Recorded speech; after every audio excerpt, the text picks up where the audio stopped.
chapitre 31. On va regarder ça un peu différemment aujourd'hui. Amen.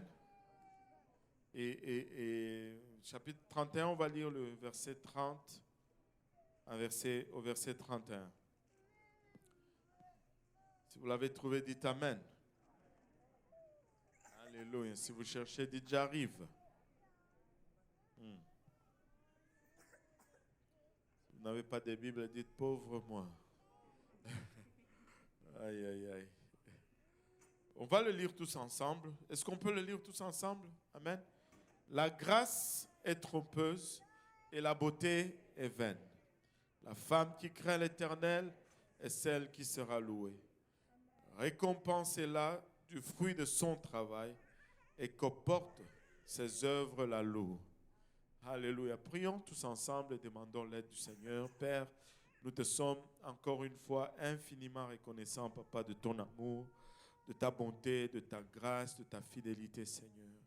Merci pour le privilège que nous avons, Papa, privilège non mérité, Seigneur, de nous tenir devant toi, Seigneur Jésus-Christ, Papa, et d'apporter, Papa, cet oracle, Papa. Père, nous prions que tu nous aides. Nous réalisons, Papa, que nous sommes des êtres charnels et que cette parole est esprit. Et conséquemment, il est folie pour nous, Seigneur, et de nous-mêmes, nous ne pouvons la saisir. Nous prions que tu nous aides maintenant. Aide-moi à la donner sans crainte, ni faveur, ni hésitation, Seigneur. Aide-nous tous ensemble à la recevoir afin qu'elle puisse germer en nous, produire de fruits et que ce fruit nous conduise jusque dans la vie éternelle. C'est avec action de grâce dans le cœur que nous te prions ainsi. Dans le nom de Jésus. Nous disons tous au nom de Jésus. Alléluia. Et vous pouvez vous asseoir. Une mère, c'est exceptionnel. Amen. Une maman, c'est exceptionnel.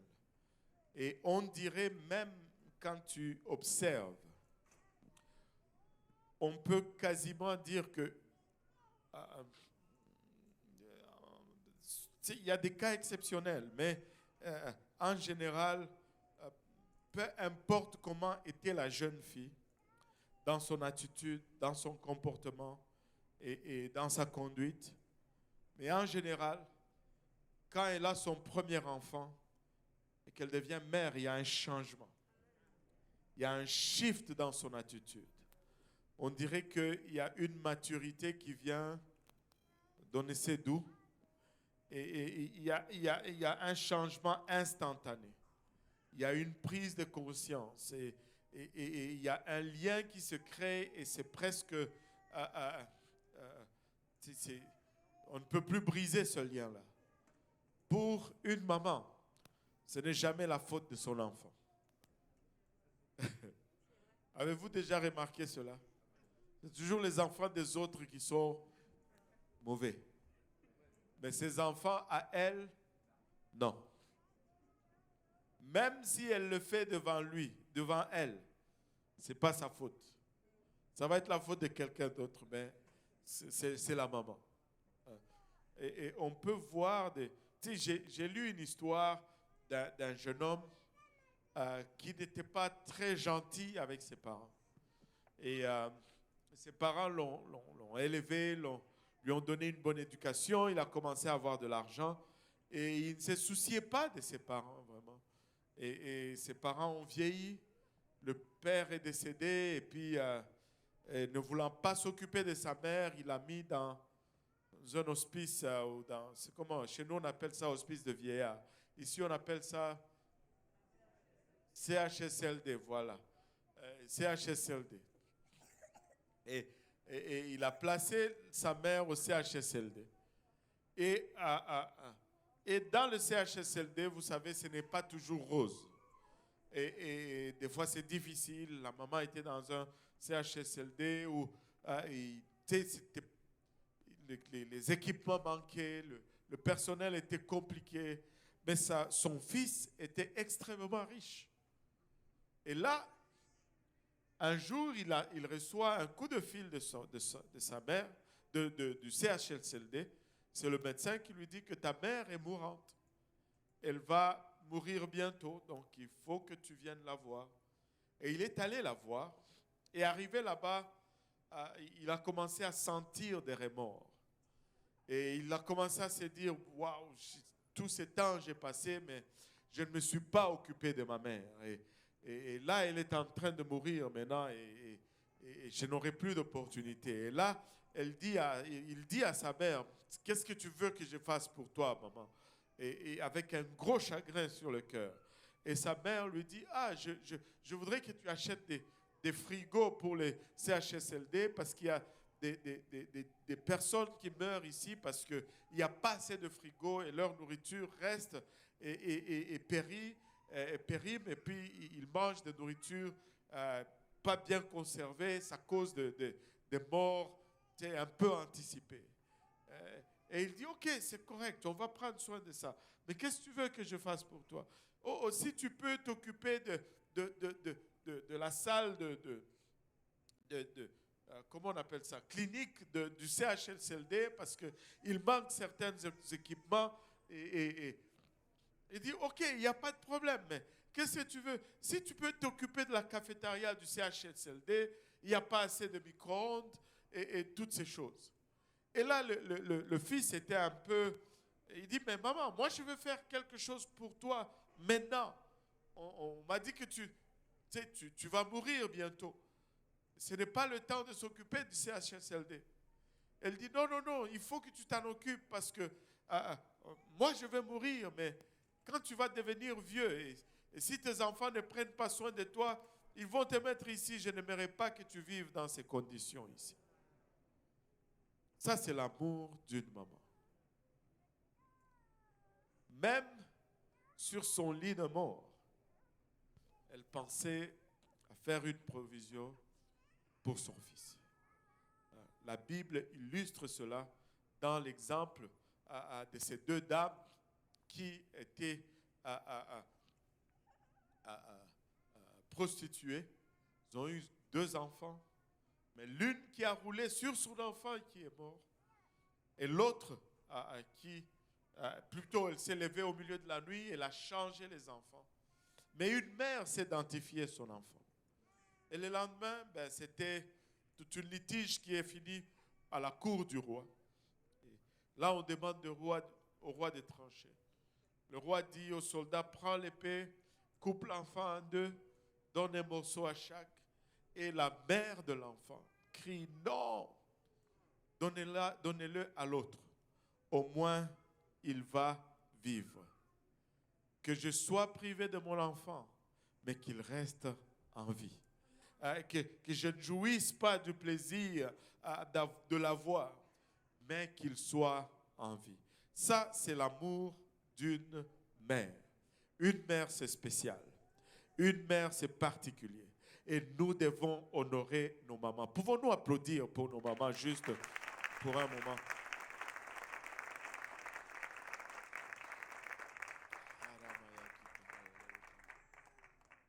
Le proverbe que nous avons lu, le proverbe 31, hier, je vais être honnête avec vous, j'ai frappé à la porte du Seigneur. Seigneur, qu'est-ce que je vais dire à ton peuple demain? Et c'est comme si le Seigneur m'avait tourné le dos. Tu es dans ce moment où ça, ce n'est pas ça. Ça, ce n'est pas ça. Ça, ce n'est pas ça. Et finalement, je pense que c'est ce qu'il m'a donné. Alors que j'ai passé le temps et que je regardais ceci, j'ai découvert une chose que je n'ai jamais vue dans le Proverbe 31. Le Proverbe 31, nous le lisons souvent. Et nous espérons, en tant qu'hommes, que nous allons trouver une femme qui a toutes ses qualités. Amen. Alors, les hommes, ne faites pas semblant maintenant. Dites même un amen en dessous de la table. Amen. Alléluia. On prie et on espère que ça va être ça, notre femme. Mais très souvent, pas très souvent, je peux dire toujours, vous avez remarqué que, bon, on n'arrive pas à avoir tous les versets de Proverbe 31 accomplis dans notre épouse. Allô? C'est vrai, oui ou non? Mais comment est-ce que c'est comme si vous avez peur, c'est comme si vous êtes tendu. Il va où avec ça, celui-là encore? Il va nous causer des problèmes ici, c'est la fête des mères.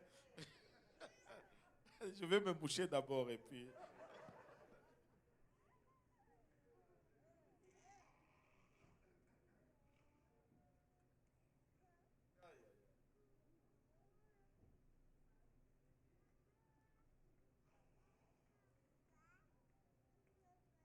C'est la fête de mère. Je ne vais rien gâter. Amen.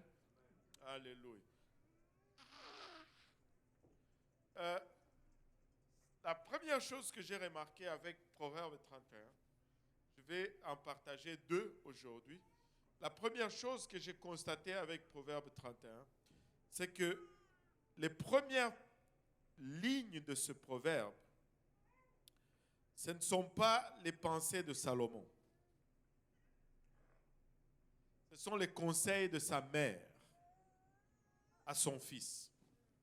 C'est le conseil d'une maman à son fils. Proverbe 31 commence comme suite, et là, ce sont les paroles de Bathsheba, la mère de Salomon. Proverbe 31, verset 1 nous dit « Parole du roi Lemuel ». Le roi Lemuel, ici, c'est le roi Salomon, par lesquels sa mère l'instruisit. Par lequel sa mère l'instruisit. Il dit, que te dirais-je, mon fils? Que te dirais-je, fils de mes entrailles? Que te dirais-je, mon fils, objet de mes vœux? Et on voit tout de suite déjà ici, dès le départ, ce dont on vient parler, l'expression de l'amour d'une maman pour son enfant. Elle dit, fils de mes entrailles, c'est-à-dire, tu es celui qui vient du profondeur de moi-même. Que te dirais-je, mon fils, objet de mes vœux? Tu as été tout ce que, tu es tout ce que j'ai jamais souhaité. Tu es tout ce que j'ai jamais désiré. C'est mon fils, tu es mon fils. Il y a quelque chose au sujet des enfants avec leur mère. Mais avez-vous remarqué aussi une chose? Il y a quelque chose au sujet des mamans avec leur premier-né, surtout si c'est un garçon. Waouh! Si c'est un garçon, oubliez ça. Si c'est une fille encore, il y a de l'espoir, on peut réfléchir. Si c'est un garçon pour une maman, oubliez ça. Je me rappelle un jour, oh Seigneur Jésus, nous venons de loin. Je ne sais pas si mon frère et ma soeur vont se rappeler de cela. Il y avait quelque chose, mon frère, l'aîné, avait dit quelque chose au sujet de mon père. C'était un moment difficile un peu pour la famille. C'est la première fois mon père nous a assis. Je pense que ma petite soeur n'était pas là. Elle était trop jeune pour ces choses. Et mon père nous a mis tous dans le salon. Maman était là. Il nous a parlé sévèrement. Mais l'affaire, c'est que c'est mon frère aîné qui avait parti l'histoire. Mais nous, on a tous écopé. Mais après qu'on nous a grondés, ma mère se tourne vers mon frère aîné. Comment ça va, papa? Est-ce que ça va bien? J'étais comme non. Je suis sorti de cette salle encore plus fâché. C'est lui qui nous a mis dans les troubles, mais c'est lui qu'on console. C'est lui qu'on appelle papa. Je vais juste mourir ailleurs. C'est l'amour d'une mère. Et là, Bathsheba ici parle à son fils. Il dit, fils de mes entrailles, que te dirais-je, mon fils, objet de mes vœux? Et elle commence, elle dit, ne livre pas ta vigueur aux femmes et tes voix à celles qui perdent les rois. Et elle donne un conseil moral au roi. Il dit, ce n'est point au roi Lemuel, ce n'est point au roi de boire du vin, ni au prince de rechercher des liqueurs fortes. Alléluia. De peur qu'en buvant, ils n'oublient la loi et ne me connaissent le droit de tous les malheureux. Et elle est en train de veiller sur le bien-être de son fils. Et elle est en train de s'assurer que son fils a une bonne conduite morale, qu'il se conduit à la hauteur de la tâche dont il est responsable. Et c'est une forte indication ici pour nous, parce que vous pouvez aller comme ça jusqu'au verset 9. Et la mère du roi Rémuel nous fait remarquer, nous souligne ici l'influence d'une mère dans l'éducation de son fils. Maman, tu as de l'influence dans l'éducation de ton fils. Vous savez, il y a plusieurs tâches qu'une mère peut accomplir. Et il y a plusieurs tâches qu'une mère va accomplir. Mais la tâche la plus noble qu'une mère accomplisse, c'est lorsqu'elle s'occupe à mettre son fils en garde contre les séductions du plaisir et lui donne, alléluia, une direction morale à suivre et l'amène à vivre dans la justice et dans la droiture. La reine ici était préoccupée et dit, mon fils, tu dois te préoccuper des malheureux. Tu ne vas pas émettre les jugements de façon partielle. Il faut que ton jugement soit juste. Il faut que tu considères le pauvre. Il faut que tu marches de façon intègre. Il faut que tu marches loin de l'immoralité. Bathsheba a reconnu ici que son travail le plus important, sa tâche la plus noble et la plus grande responsabilité pour une femme, c'est l'éducation de son enfant. Et maman, tu as de l'influence. Maman, tu as de l'influence. Et on peut dire que, là c'était dans le contexte de l'Ancien Testament, mais je vais de faire cette philosophie tout à l'heure, parce que l'humain reste l'humain. Que ce soit la société ancienne ou la société moderne, l'humain reste l'humain. Nous pouvons voir la même indication, la même importance accordée à la femme dans l'éducation d'un enfant. Et dans ces cas-ci, non seulement morale ou conduite dans la société, mais on parle de quelque chose de personnel, un héritage personnel. Lorsque Paul est en train d'écrire sa deuxième lettre à Timothée, dans 2 Timothée 1, nous voyons encore une fois l'influence d'une maman soulignée, cette fois-ci dans le Nouveau Testament et non dans l'Ancien Testament. Il dit au verset 3, « Je rends grâce à Dieu que mes ancêtres ont servi et que je sers avec une conscience pure, de ce que nuit et jour, je me souviens continuellement de toi dans mes prières. » Au verset 4, Paul continue en disant, me rappelant tes larmes et désirant te voir afin d'être rempli de joie. Gardant les souvenirs de la foi sincère, que tout le monde dise sincère, de la foi sincère qui est en toi. Paul a constaté que Timothée avait une foi qui était sincère. Sa croyance était authentique. Sa foi était réelle. Sa foi était sincère. Et tu vois, tu vas des fois croiser ces personnes. Alléluia. Après l'avoir rencontré, après l'avoir fréquenté, tu remarques que oui, il y a des gens qui ont la foi, mais celui-ci est sincère dans sa foi. Celui-ci est sincère dans sa croyance. Paul remarque que la foi de Timothée est sincère. Et une fois qu'il a remarqué cela, il nous retrace la source ou l'origine de cette sincérité. Il dit, qui est en toi, qui habita d'abord dans ton aïeul Loïs et dans ta mère Eunice, et qui, j'en suis persuadé, habite aussi en toi. Maintenant, je n'ai pas fait d'études sur Timothée. Je ne connais pas la structure familiale de Timothée. Je ne sais pas si c'était une famille monoparentale, mais ce que je sais, c'est que Paul retrace sa foi auprès de sa mère. Je ne sais pas si le père était présent dans la vie de Timothée. Je ne serais pas surpris que le père ait été présent dans la vie de Timothée, mais Paul retrace cette foi à sa mère.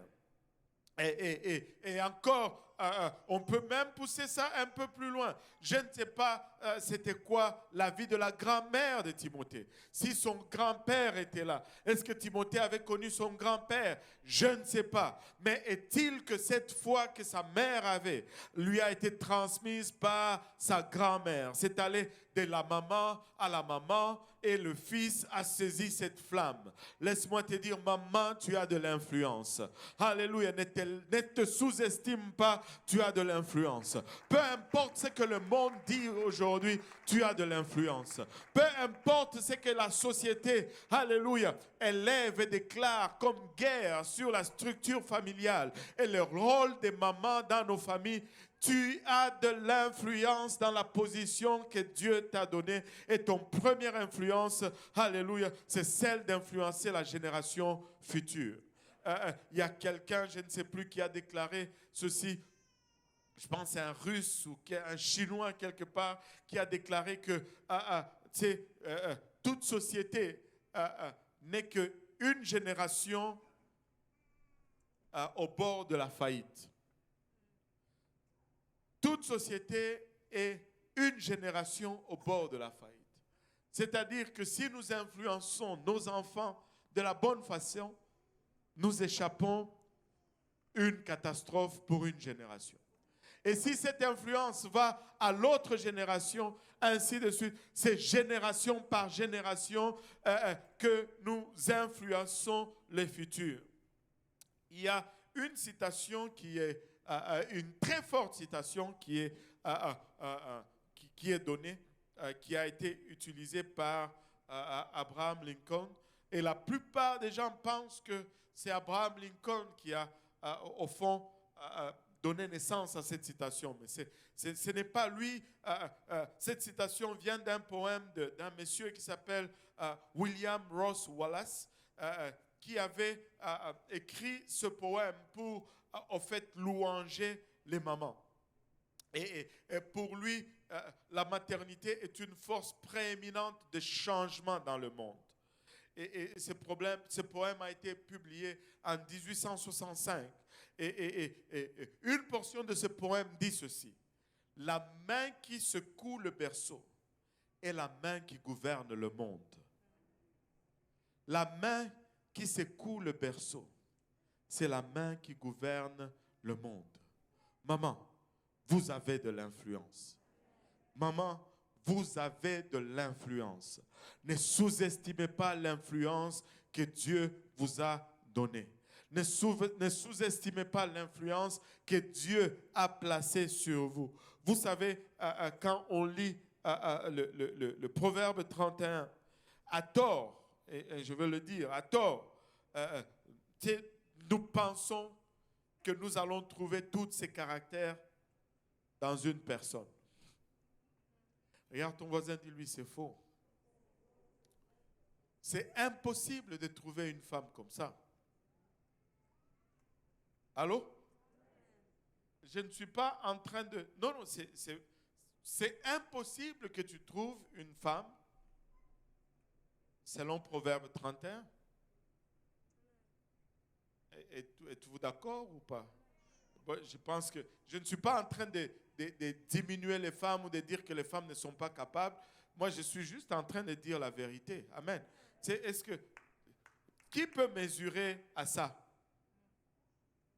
Ben, je vais vous démontrer bibliquement parlant que c'est impossible. Regardez, Salomon avait combien de femmes?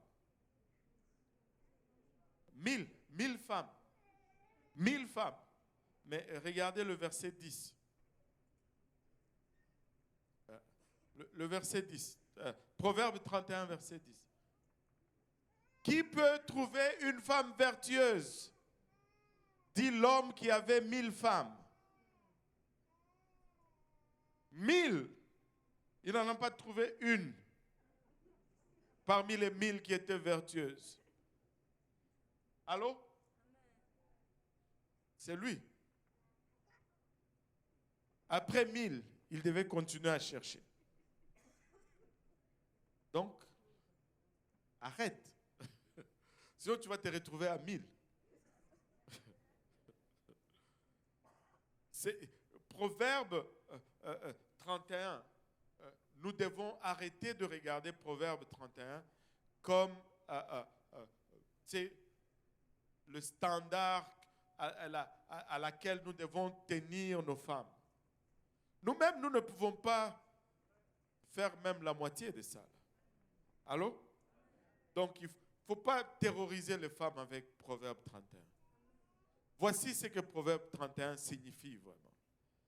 Parce que Salomon était dans une société où la pensée, où la philosophie était que, je vais le dire différemment. Notre société pense que la parole de Dieu veut confiner la femme seulement à la maison et à ne rien faire. Mais Proverbe 31 est en train de dire à la femme, tu es capable de tout faire. En fait. Tu es capable de tout faire, mais il faut regarder les priorités. C'est pourquoi ça commence avec la priorité d'abord. Que tout le monde dise d'abord. D'abord de l'éducation des enfants. C'est la chose la plus noble, la première, alléluia, qui doit être le premier souci de toute maman. C'est l'avenir de ses enfants. Comment ils vont devenir? Qu'est-ce qu'ils vont devenir? Alléluia. Il y a un temps où tu peux influencer tes enfants, mais ne les abandonne pas dans les mains de quelqu'un d'autre. De 0 à 6 ans, c'est là où tu détermines qu'est-ce que cet enfant va devenir. 90% de ce qu'un enfant va devenir, alléluia, est décidé entre 0 et 6 ans. Ça, c'est la psychologie qui nous le dit. Alléluia. Mais c'est le temps où la maman doit le bercer. C'est le temps où la maman doit lui inculquer les rudiments de la société. C'est le temps où la maman doit lui inculquer la valeur du bien et du mal. Alléluia. De sorte que lorsqu'il va dans la société, il ne va pas être un gardement qui va se faire haïr par tout le monde, mais il va être un enfant qui va attirer le plaisir et la joie et le service de toute la société autour de lui. Un célèbre philosophe canadien, comment il s'appelle encore?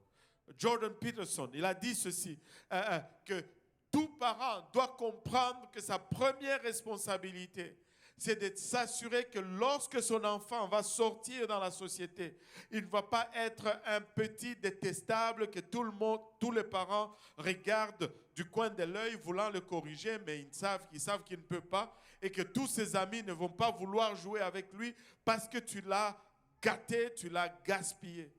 Mais tu dois t'assurer que tu mets dans ton enfant assez pour que lorsqu'il sorte, il se comporte bien et que la société n'hésite pas, alléluia, à être agréable avec lui.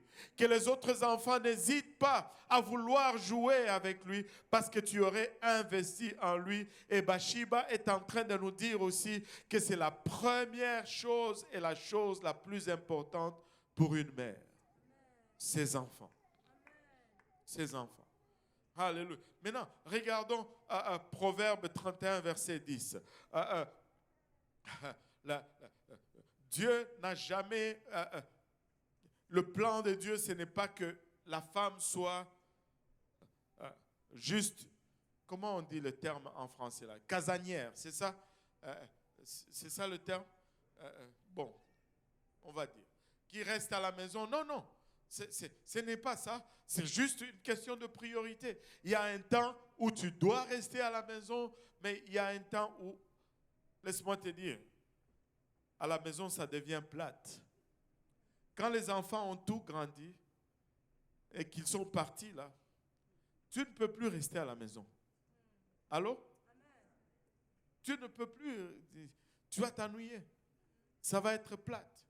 Alléluia. Et regardons ce que Proverbe 31, on va aller avec le verset 10. Qui peut trouver une femme vertueuse? Elle a bien plus de valeur que les perles. Une femme, enfin, le cœur de son mari a confiance en elle et les produits ne lui feront pas défaut.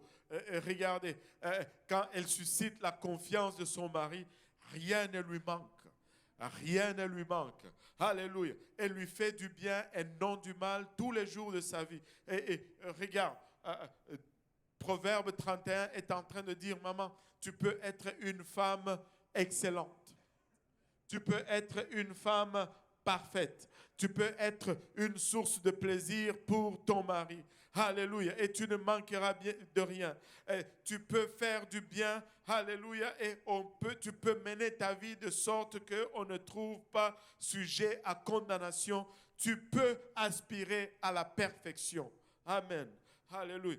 Regardez le verset 13. Elle se préoccupe de la laine et du lin et travaille d'une main joyeuse. Elle est comme une navire marchande. Elle amène son pain de loin. Tu sais, une femme peut être productrice. Elle peut produire. Elle peut travailler et produire. Elle peut être dans l'entrepreneuriat. Mais elle peut agir de sorte qu'elle génère des finances.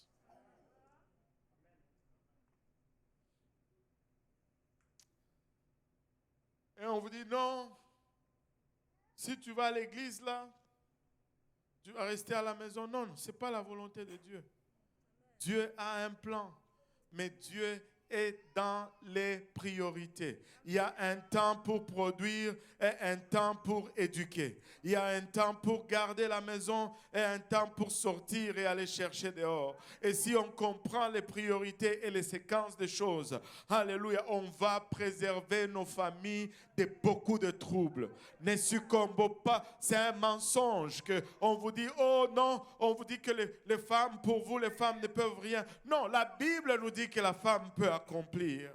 Mais seulement, il y a un temps pour tout. On ne demande pas à un enfant de produire lorsqu'il est tout jeune, parce qu'on comprend qu'il y a des séquences, il y a des priorités. Il y a un temps pour s'éduquer, il y a un temps pour se former, il y a un temps pour trouver un travail, il y a un temps pour se marier, il y a un temps pour faire les enfants. Alléluia. Et si on respecte cela, on fonde des familles solides. Si on respecte cela, on garantit la génération future. Si on respecte cela, alléluia, on s'assure qu'on transmet, alléluia, cette foi sincère à la prochaine génération. Mais depuis le jardin d'Éden, à la première mère, celle qui était la mère de toutes les mamans, Ève, le diable est allé dans le jardin avec le même mensonge. Tu peux devenir plus. Et elle, abandonnant ses priorités, elle s'est retrouvée dans les troubles.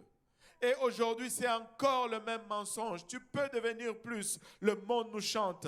Mais laissez-moi vous dire, Dieu a beaucoup mieux à offrir que le monde. Dieu a beaucoup mieux à offrir. Alléluia.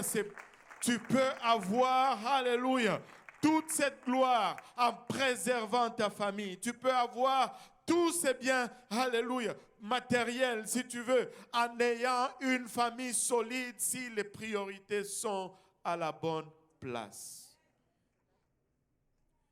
Alléluia. Dieu, regardons un peu. Elle est comme un navire marchand. Elle ramène son pain de loin. Alléluia. Elle se lève lorsqu'il est encore nuit et elle donne la nourriture à sa maison et la tâche à ses serviteurs. Alléluia.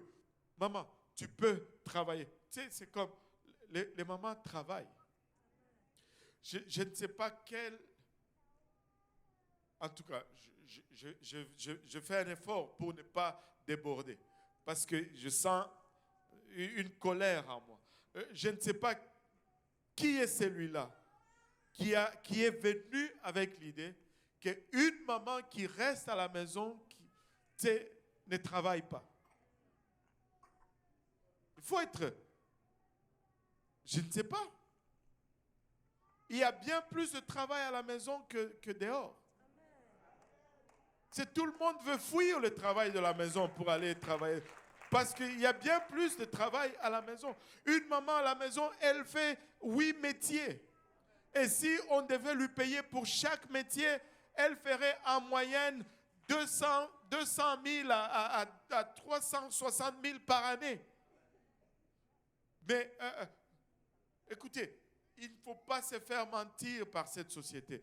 Tu as de la valeur, maman. Et tu es en train de faire le travail le plus important et le plus précieux Tu es le garant de notre civilisation. Alléluia. Ah, tu tiens l'étendard, alléluia, de notre moralité. Maman, tu as de l'influence. Tu as de l'influence. Et ma femme, elle travaille beaucoup. Des fois, tu vas lui dire, maman, va dormir. Tu sais ce qu'elle va dire? Si je ne le fais pas, qui va le faire? Est-ce qu'on vous a déjà dit ça aussi? Tous les papas ont les mains levées là. Si je ne fais pas, qui va le faire? Mais maman, peut-être qu'on ne veut pas que ça soit fait. Va dormir. Des fois, ça m'est égal des fois d'avoir la maison dessus. Qui est-ce que chez lui c'est toujours ordonné? Tu n'as pas d'enfant? Attends. Quand les gens viennent visiter, oh, c'est ordonné.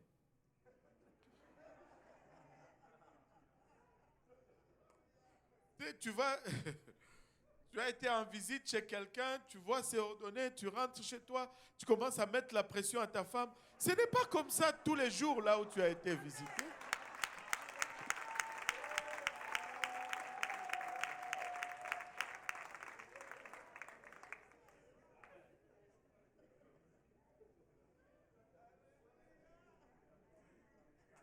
Tu étais en visite, tu n'étais pas au quotidien là-bas. Quand tu es touriste, tout est beau. Mais quand tu commences à vivre dans le pays, tu découvres la manufacture et tous les... C'est pas pareil. C'est pas pareil. C'est pas pareil. Donc, peut-être qu'on n'a pas besoin que ça soit fait. On veut juste que tu te reposes, maman. Va juste te reposer. Allô? Allô? Là, j'entends les gens qui me regardent. Pourquoi tu ne le fais pas seulement? Ben, c'est parce que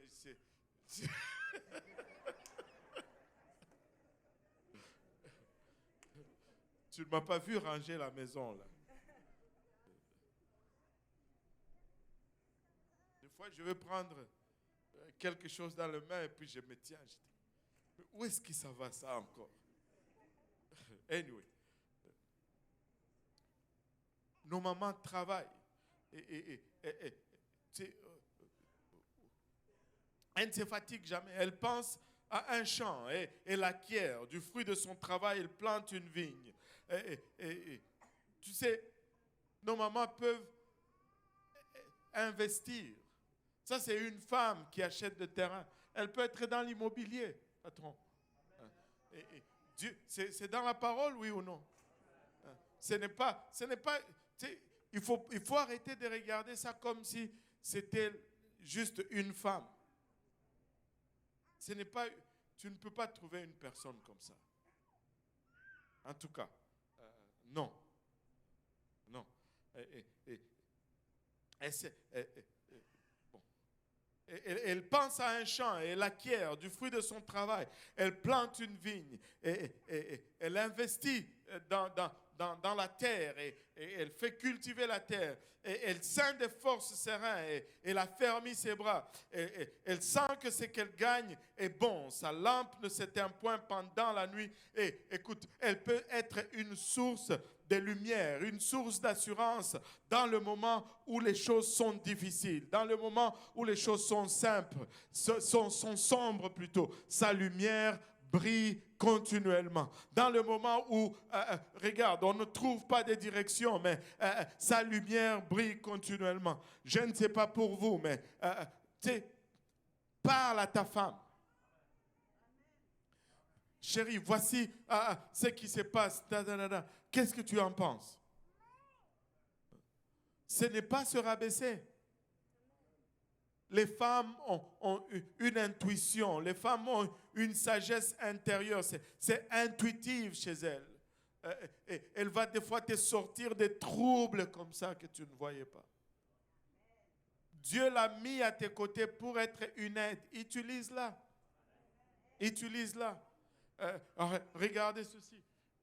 J'étais en plein milieu du service à l'Est lorsque ça juste fait poup dans mon cerveau. Regardez un peu, quand Dieu crée, tout ce qu'il crée, il dit, c'est bon. Dieu créa les étoiles et il vit que cela était bon. Il créa les plantes, il vit que cela était bon. Il créa les animaux, il vit que cela était bon. Mais quand il arrive à l'homme, il créa l'homme et puis il dit que ce n'est pas bon que l'homme soit seul. C'est la seule chose qui n'est pas bon là. Ça prenait une femme pour que ça soit bon. Laisse-moi te dire, c'est bon. Oh, Dieu te l'a donné comme aide. Arrête de t'en plaindre, utilise-la. Tout seul, c'est pas bon. Allô? Mais le monde, anyway, le monde est acharné sur tout ce que Dieu a mis en place.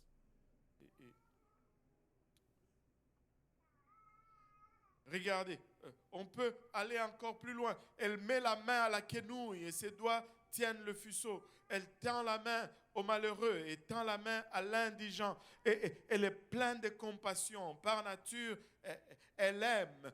Par nature, la philanthropie, c'est naturel pour elle. Elle va se soucier naturellement du bien-être des autres. Oh papa, regarde, est-ce qu'on ne peut pas faire quelque chose?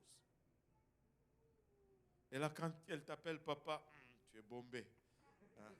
Oui, mais bien sûr, on peut faire quelque chose. Alléluia. Et il faut toujours commencer par papa. Hein?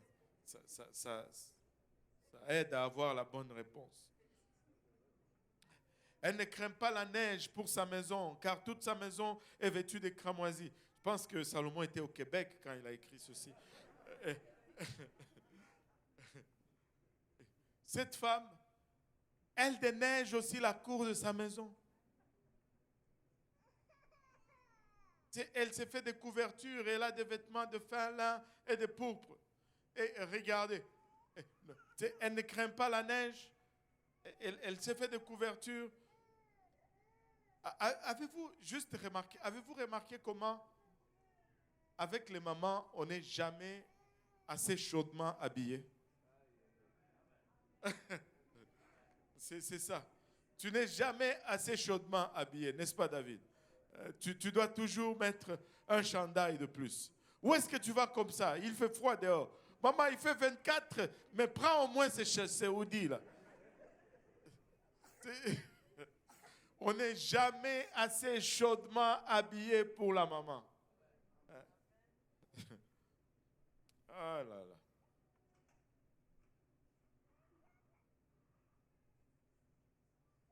Elle ne craint pas la neige. Elle s'est fait des couvertures.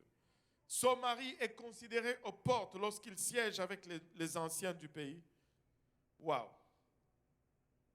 Ah. On dirait que la seule chose que son mari fait, c'est dehors. Ce n'est pas à la maison. Frère David. Tu as envie de te cacher là. Il n'aide pas à la maison. Il est tout le temps en train de palabrer dehors. Mais elle, nulle part, elle se plaint. Elle fait le travail. Waouh!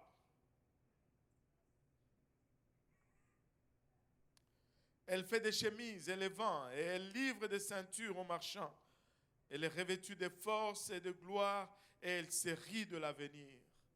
Waouh! Elle ne se soucie pas de son avenir. Son avenir est entre les mains du Seigneur. Alléluia. Elle voit le futur avec un regard serein, avec de l'assurance. Elle ne se soucie pas de son état. Elle ne se soucie pas de son âge. Elle ne se soucie pas de la vieillesse. Écoutez, arrêtez de vous faire traumatiser. Je vois des jeunes filles qui viennent à l'église et qui commencent à pratiquer la sanctification. Et elles rencontrent n'importe qui là sur le métro. Il dit, tu as l'air vieille. Et elle veut abandonner la sanctification. Ce type-là qui t'a dit que tu as l'air vieille, là, tu es la moindre de ses soucis. Lui, tout ce qui lui manque, c'est qu'il ne se rince plus l'œil comme il se rinçait avant. Allô? C'est tout. C'est tout. C'est pas l'apparence qui détermine les choses. C'est pas ça le point.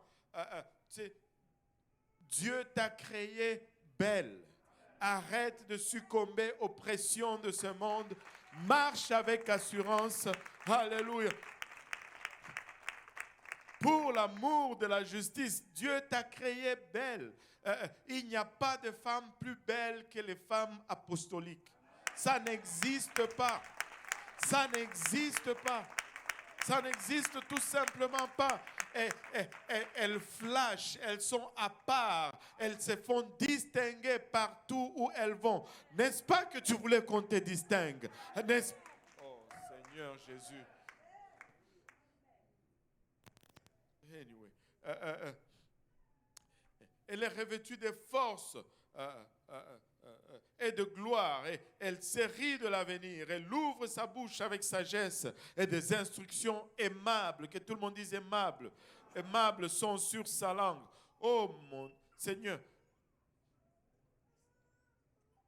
Elle est une faiseuse de paix, si ça se dit en français. Je ne sais pas, corrigez-moi les Français, mais ça m'est égal. Elle est une faiseuse de paix. Elle crée la paix. Elle a des paroles aimables sur la bouche.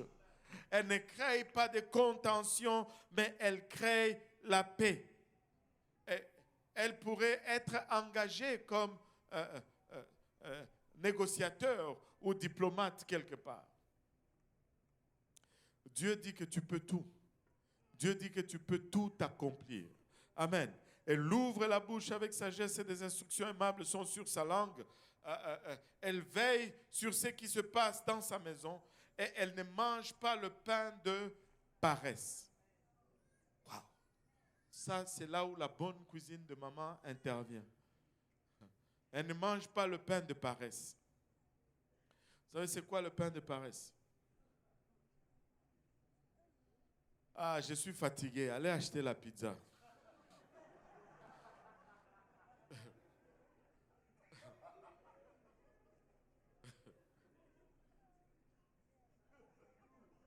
Allô? C'est là où la bonne cuisine, le pondou. Hein? Le pondou, il aime le pondou. Parce qu'il y a une maman qui n'aime pas le pain, qui ne mange pas le pain de paresse à la maison.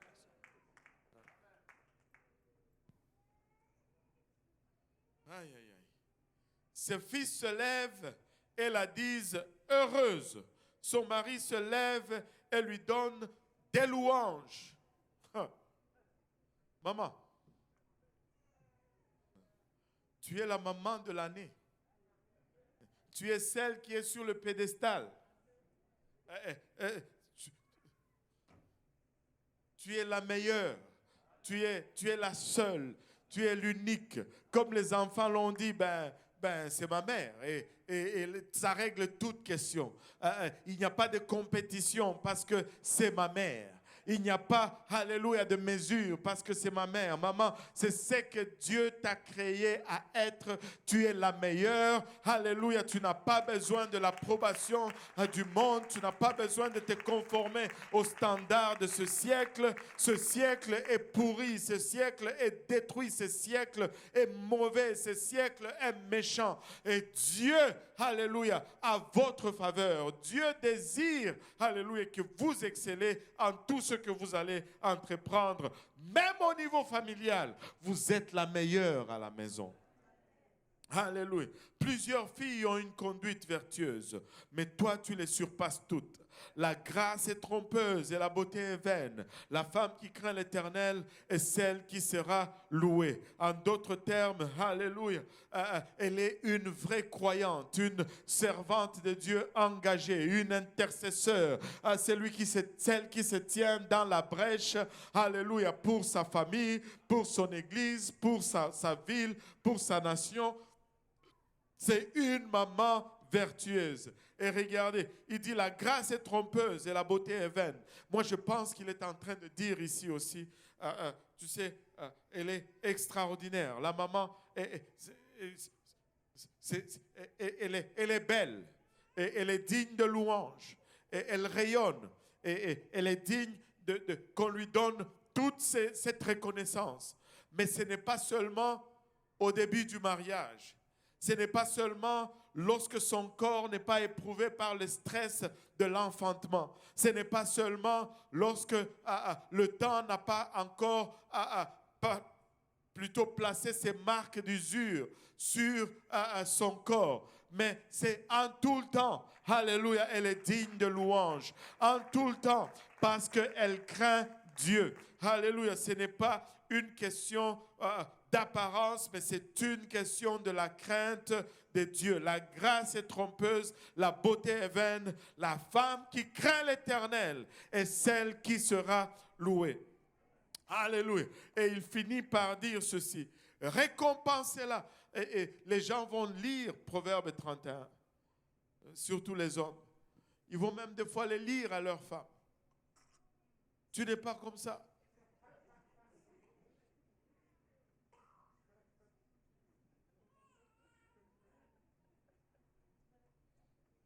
Je me demande pourquoi ils s'arrêtent toujours au verset 30. Ils ne lisent jamais 31. 31 dit, récompensez-la du fruit de son travail et que porte ses œuvres la loue.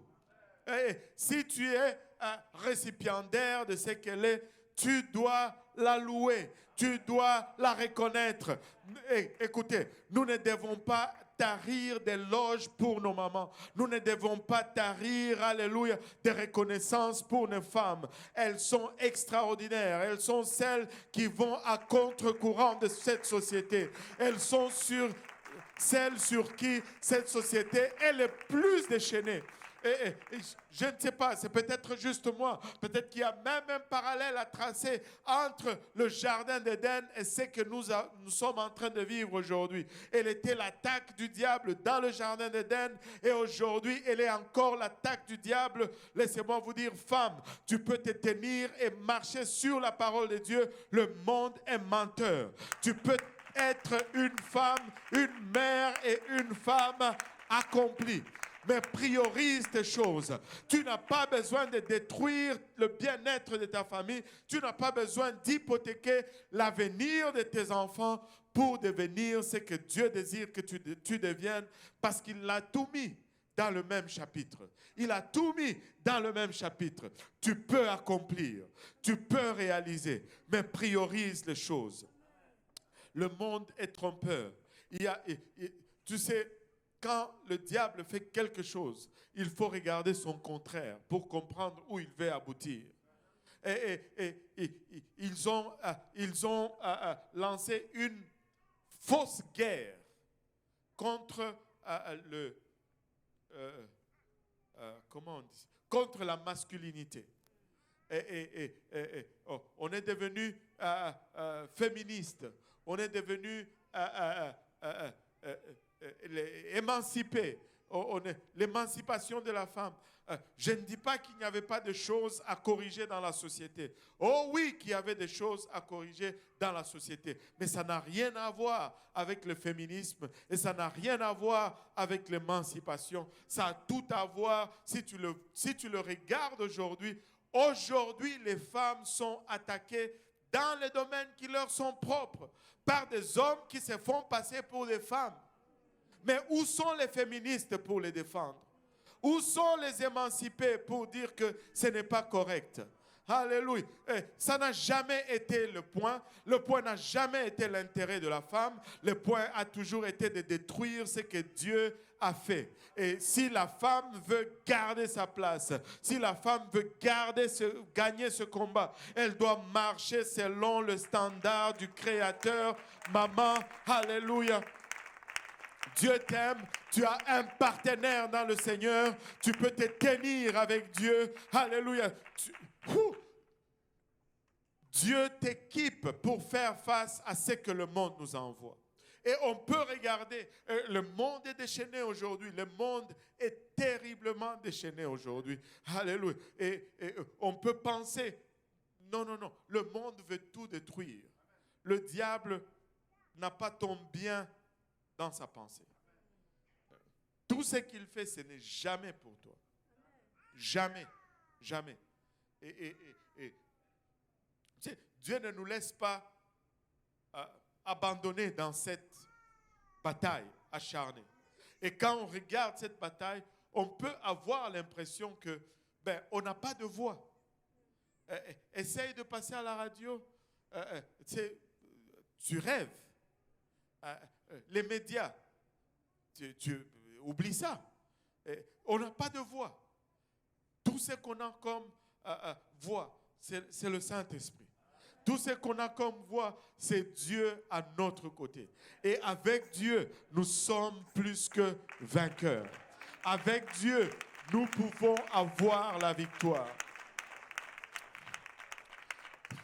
Il nous dit, je ne vous délaisserai point, je ne vous abandonnerai point. Voici, je m'en vais vers le Père. Alléluia. Mais si je reste avec vous, je suis avec vous. Mais quand je m'en vais, je reviendrai, je serai en vous. Et une fois qu'il est en nous, une fois qu'il est en toi, maman, il n'y a rien que tu ne peux vaincre. Il n'y a pas une situation, alléluia, qui peut te dépasser. Aujourd'hui, nous avons des familles décimées. Oh, la modernité. Si vraiment la modernité était meilleure, on n'allait pas avoir autant de familles monoparentales qu'on a aujourd'hui. On n'allait pas avoir autant de délinquance. Si nous sommes en train de bien faire, de mieux faire, pourquoi est-ce que le taux de banditisme, le taux de délinquance augmente? Si nous sommes en train de bien faire, pourquoi est-ce que les résultats sont contraires à ce qu'ils sont supposés être? Nous vivons dans une société en détresse. Et la réponse, c'est Dieu. Et maman, vous êtes à l'avant-garde de ce combat. Vous pouvez faire la différence. Vous avez le pouvoir de faire la différence. Vous qui bercez ces enfants, vous pouvez faire la différence. Écoutez, Moïse n'a été dans les mains de sa mère que jusqu'au sevrage. Seulement. Mais quand il a été confronté, il savait exactement qui il était.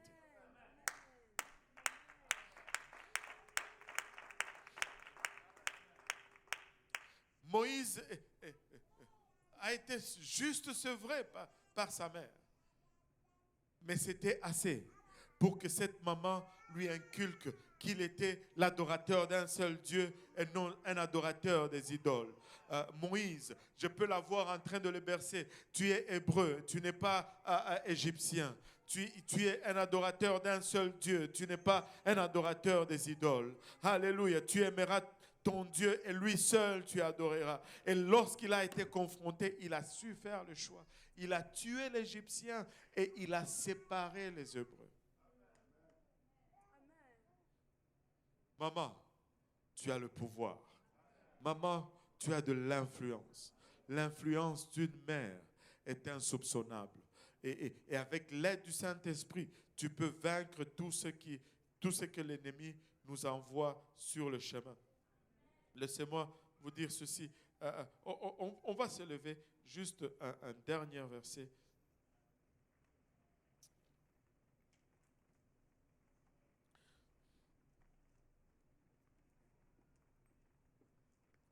Nous pouvons gagner. Amen. Et nous allons gagner. Alléluia. Maman, ne décourage pas. Maman, ne désespère pas. Maman, ne lâche pas. Tout n'est peut-être pas rose. On ne te demande pas d'être la femme de Proverbe 31. Alléluia. On te demande juste de prioriser Dieu. Alléluia. Et un pas à la fois, et Dieu va tourner cette situation. Alléluia. Il y en a qui ont des enfants loin de Dieu. Mais continue de prier, maman. Tiens-toi dans la brèche. Il y a quelque chose de particulier en ce qui concerne la prière d'une mère. Tiens-toi dans la brèche. Verse des larmes pour ta famille. Verse des larmes pour tes enfants. Alléluia. Et regardez juste avec moi. Nous avons une puissance avec le Seigneur. Regardez Acte 1:8. Ça tombe de nulle part, mais c'est ce qui me vient à l'esprit pour le moment. Acte 1:8 nous dit, mais vous recevrez une puissance le Saint-Esprit survenant sur vous. Vous recevrez une puissance, le Saint-Esprit survenant sur vous. Et vous serez mes témoins à Jérusalem, de toute la Judée, dans la Samarie et jusqu'aux extrémités de la terre. Maintenant, regardons ceci. Il dit, vous recevrez une puissance, le Saint-Esprit survenant sur vous. Il ne s'est pas arrêté là. Il a dit, vous serez mes témoins. Si nous allons être des témoins, c'est parce que nous aurions goûté. C'est parce que nous aurions expérimenté. Si nous allons être des témoins, c'est parce que la puissance de Dieu va nous donner la victoire sur les luttes auxquelles nous faisons face. Sinon, nous ne pouvons pas témoigner. Alléluia. Et laissez-moi dire à quelqu'un aujourd'hui, Dieu veut que tu sois un témoin. Dieu veut te donner la victoire, maman. Mais c'est à toi de t'aligner maintenant avec la parole de Dieu. Alléluia. Tu peux me dire, mais comment est-ce que je m'aligne? Oh, on s'aligne. Tu sais, le point zéro, c'est l'évangile. C'est le point zéro de tout le monde. Nous devons tous commencer par la repentance. Ça commence toujours par là. Le baptême d'eau va être la suite. Et aujourd'hui, nous avons l'eau, nous avons des vêtements de rechange, ça ne prend que votre obéissance. Et le baptême du Saint-Esprit, alléluia, lorsque vous le recevez, vous recevez cette puissance de vivre pour Dieu malgré le ténèbre de ce monde. Et quand le Saint-Esprit vient, entre en vous, vous avez le pouvoir entre vos mains. Et la décision vous appartient. À vivre pour Dieu ou vivre pour le monde. Voir une famille qui marche dans les voies de Dieu ou voir une famille qui est perdue dans la poursuite des gains matériels de ce monde. Écoutez, le monde n'a rien de bon à offrir. Et Dieu a pour préoccupation votre intérêt. On va venir à l'avant, on va prendre le temps de prier et de demander à Dieu de nous aider.